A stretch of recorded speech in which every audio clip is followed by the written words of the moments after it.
Менімен шынайы болыңызшы. Сіз осы жаңа жылда жаңа өмір бастағыңыз келеді ма? Реально өзгергіңіз келеді ма?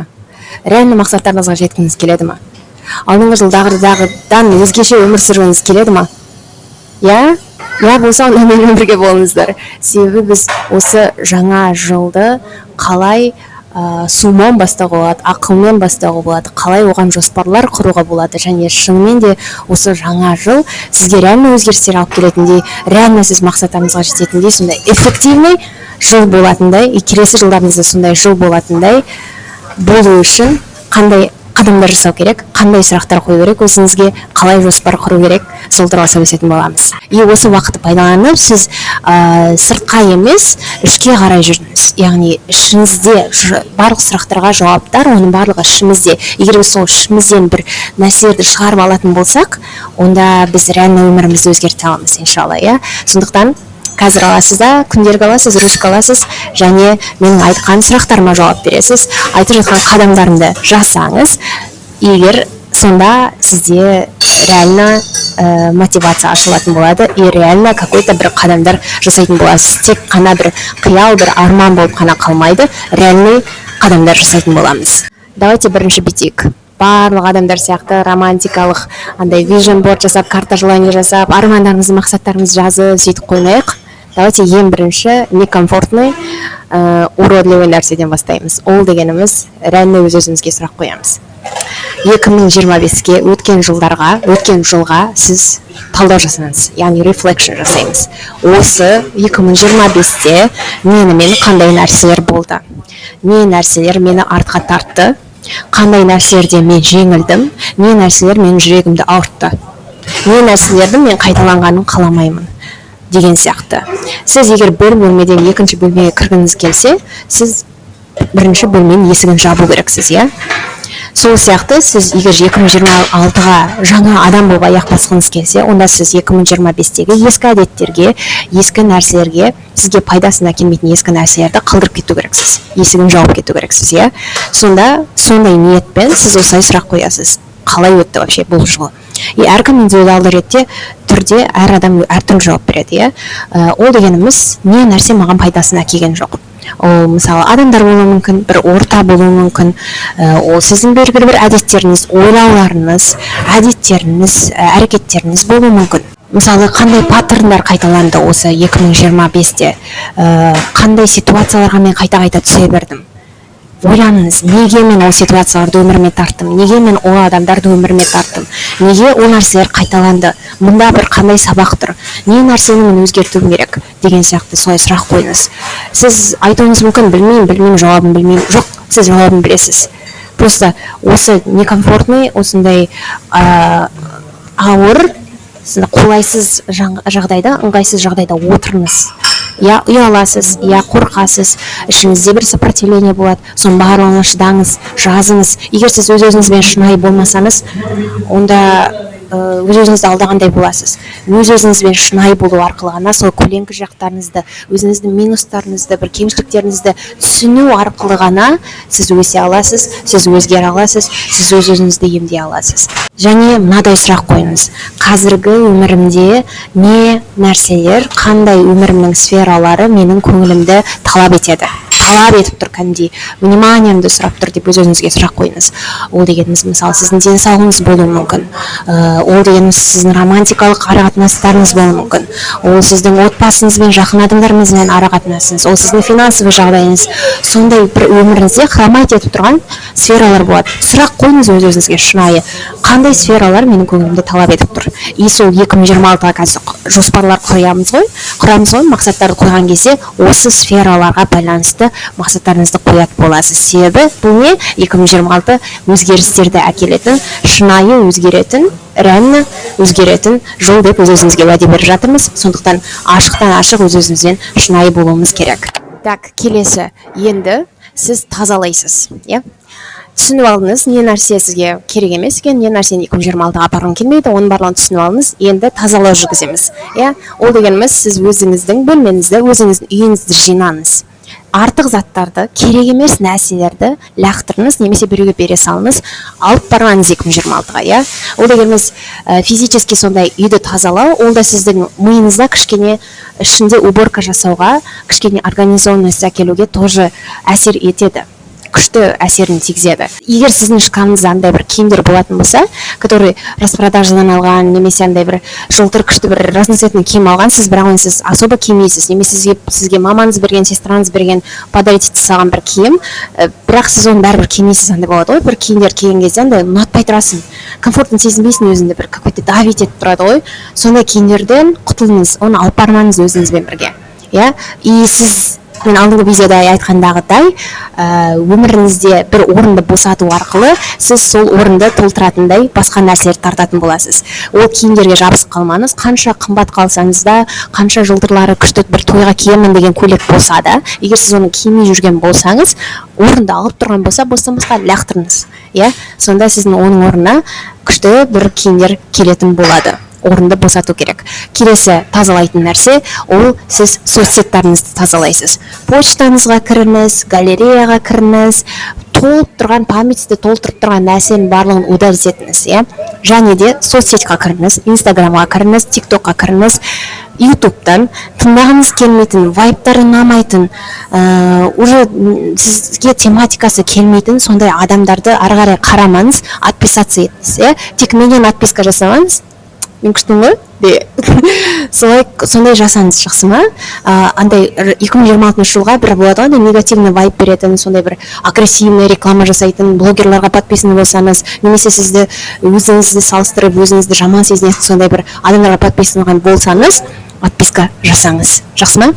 Менің егер YouTube каналымда бір видео бар, армандар орындалады деген, vision boardты тек қағазбен қиып қана жасап қоя алмайсыз, сіз оны Pinterestта, телефонда да жасай аласыз, иә. Соны үйрететін менде видеом бар, соны қарап кетсеңіз болады. Pinterestқа кіріп vision board жасай аласыз 2026 жылға. Неге vision board маңызды? Себебі ол визуализация, иә. Ол сол нәрселерді көру, ол маңызды. Осы жерде vision boardқа тағы бір лайфхак сіздерге айтып кетемін.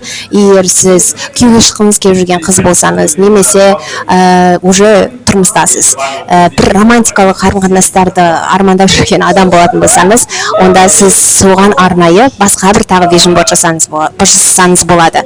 Ол үшін сіз өзіңіздің арманыңыздағы ер адамның суреттерін, стилін, мысалы спортпен айналысама сондай суреттерді таңдайсыз да, мысалы Pinterest'тан жүктеп алып, жаңағы vision board'тың жартысына соны салып қоясыз, потом оның жартысына сол ер адамның жанында қандай әйел адам жүреді, ол қандай әйел адамға қарайды деген сондай vision board суреттерді қоясыз. Ол әйел адам сіз боласыз. Егер сіз өміріңізге сондай ер адам тартқыңыз келсе, онда вы должны соответствовать, иә. Сол әйел сияқты жүру керексіз, сол әйел сияқты киіну керексіз, сол әйел сияқты ойлану керек, сол әйел сияқты әрекеттер жасау керек деген сияқты, сондай сізде визуальный сондай не болады, чек-лист болады, иә. И ол сізге әрдайым есіңізге беріп тұратын болады, қандай әйел болуым керек мен дегендей. Және де сонымен қоса қасына тізім жасасыз, қағаз бен ручка аласыз да, тізім жасайсыз. Ол өзіңіздің арманыңыздағы ер адамның качестволарын, сапаларын жазасыз. Қандай ер адамды хотите өміріңізге? Ақылды, мейірімді, бойұзын, ол жетпейді. Бойұзын болса да, ол не болуы мүмкін? Ақшасы жоқ болуы мүмкін, немесе сараң болуы мүмкін, немесе мейірімді емес болуы мүмкін деген сияқты. Сондықтан барлық сіз үшін маңызды сапалардың барлығын тізімін жазасыз. Постарайтесь 100 сапалар жазуға. И соның жанына сол ер адам жанында қандай әйел адам жүреді, и сол сапалар жазасыз. И әрине сіз ол ер адамға тіреліп қалмайсыз, өзіңіздің сол сапаларыңызға мән беретін боласыз да, сол адам сияқты әрекет ететін боласыз, сол адам сияқты жүретін боласыз. И сонда жоғары вибрациядағы нәрселерді тартады дегенде, тең теңімен тезек қабымен деген сөз бар ғой, сол сияқты өзіңіздің теңіңізді тартатын боласыз. Келесі қадам ол мақсаттарды жазатын боламыз. Бұған просто так қарамаңыз. Просто андай мақсаттар жазып қойып, просто армандарды жазып қоя салмаңыз. қанша сондай нелер жаздық біз, қаншама жыл бойы каждый жаңа жыл сайын бірдеңелер жазамыз да, потом бір ай жарты ай есімізде жүреді, потом ұмытып кетеміз, и ол мақсаттан, армандардан еш нәрсе қалмайды, еш нәрсе орындамаймыз. Сондай болмас үшін мақсаттарыңызды қоясыз ба, серьезно қойыңыз, жақсы ма? Аспандағы айды емес, кәдімгі өзіңіз жасай алатындай, осы жылда мен реально қолымды жеткізе алатындай, possible, мүмкін, реальный сондай мақсаттарды жазыңыз. Мен осы жылы мысалы Таиландқа барғым келеді деп жазасыз, и ол мақсат. Ол мақсатқа жету үшін қандай қадамдарды жасауым керек? Сондай сұрақ қойыңыз. Ары қарай осы мақсаттың астына жазасыз тағы. Мен не істеуім керек? Так, мен ақша жинауым керек. Ал ақша жинау үшін не істеуім керек? Мен әр айлығымның 20% сақтап отыруым керек. Депозит ашу керек. Окей. Так, сонда қай уақытқа примерно сіз оны жоспарлайсыз? Так, мына уақытқа дейін мен қанша жинауым керек деген сияқты. Солай кәдімгідей бөліп тастайсыз мақсаттарыңызды, қадамдарға бөліп тастайсыз. Ол просто жай арман мақсат емес, ол реальный мақсат болады. Сіз реально істей алатын миссия болады сізге. Мысалы, былай айтуыңыз мүмкін, мен осы жылы терапияға барғым келеді, өз-өзімді түсінгім келеді, өзгергім келеді дейсіз да, бірақ дым істемейсіз. Жоқ, сіз жаздыңыз ба мақсатыңызды, қасына кішкентай қадамдар жазыңыз. Ол үшін не істеу керек? Постарайтесь, каждый мақсатты жазған кезде соған бірінші қадамды жасауға, постарайтесь, осы жақын арада жасауға.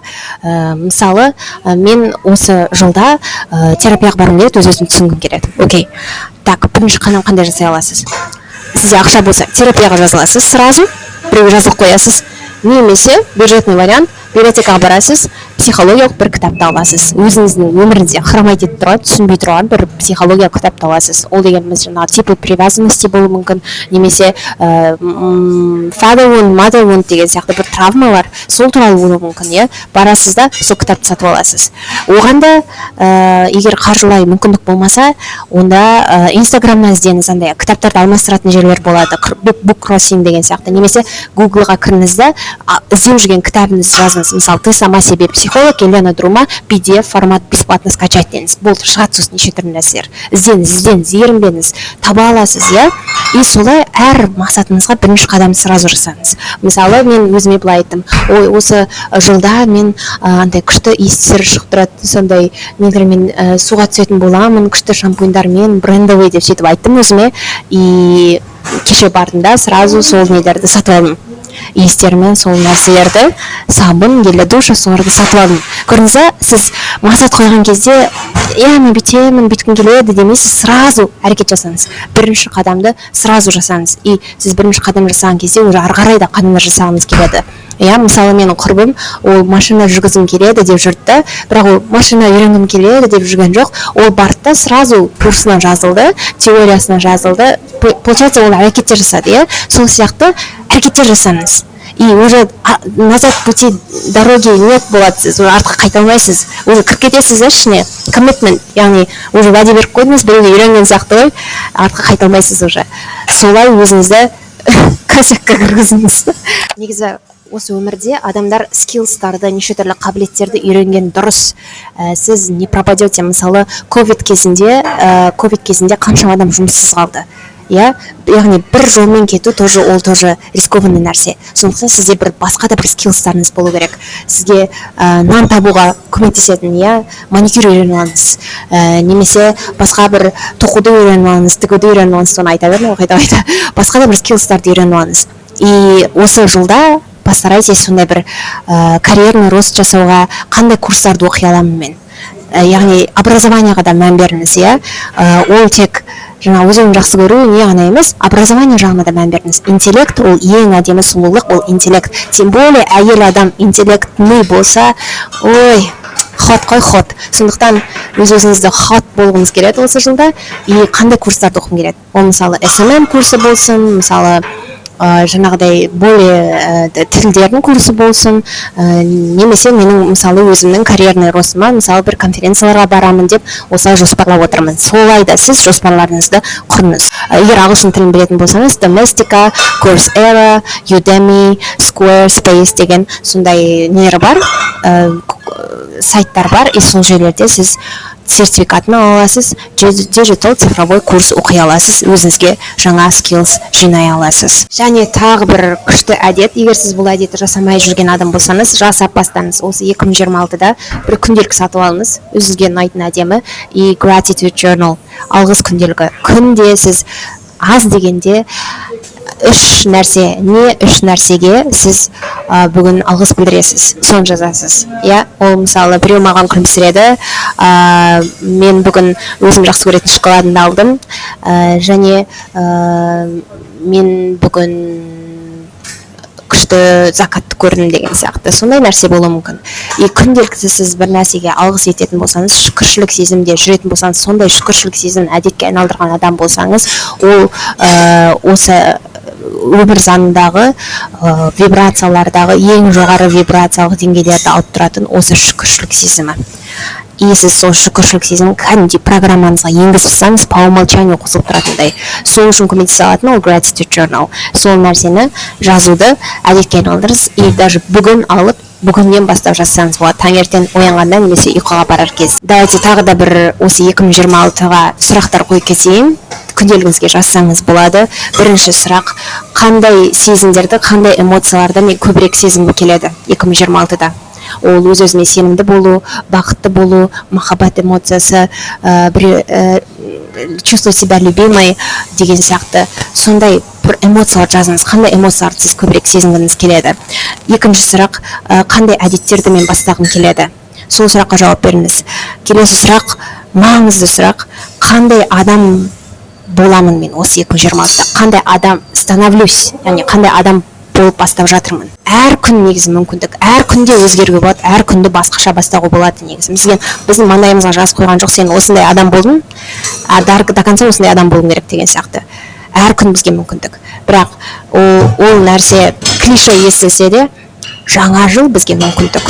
Осы жаңа жылды жаңа парақтан бастаңыз, и реально өзгеру ол ешқашан кеш емес. Өмір деген сондай, ешкім идеальный емес. Адамдар солай өзгереді, өседі. И осы жыл сізді сол өзгеретін, өсетін жылыңыз болсын, иншалла. Сондықтан тек армандап қоймаңыз, жаңағыдай тек жазып қоймаңыз, істеңіз, қадамдарды жасаңыз, және сол адам сияқты ойлап бастаңыз, сол адам сияқты өзіңізді сезініңіз, және сеніңіз сол адаммын мен уже, я становлюсь сол адам дегендей.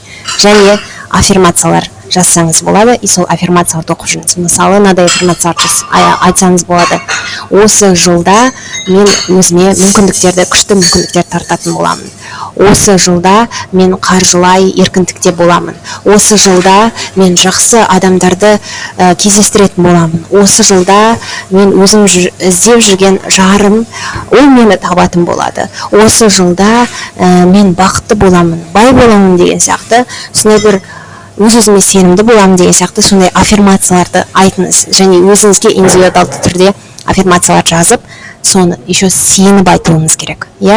Джо Диспензаның мен видеоларында айтамын, сіздің сезімдеріңіз бен ойларыңыз бірдей бақытта жүру керек. Егер сіз айтатын сөздеріңіз мен баймын деп айтасыз да, бірақ оған сенбей тұрсаңыз, өзіңізді ақшасы жетпей тұрған адам сезінетін болсаңыз, сіз ол байлықты тартпайсыз. Ол байлықты тарту үшін сіз мен баймын деп айтасыз, және соған сену керексіз.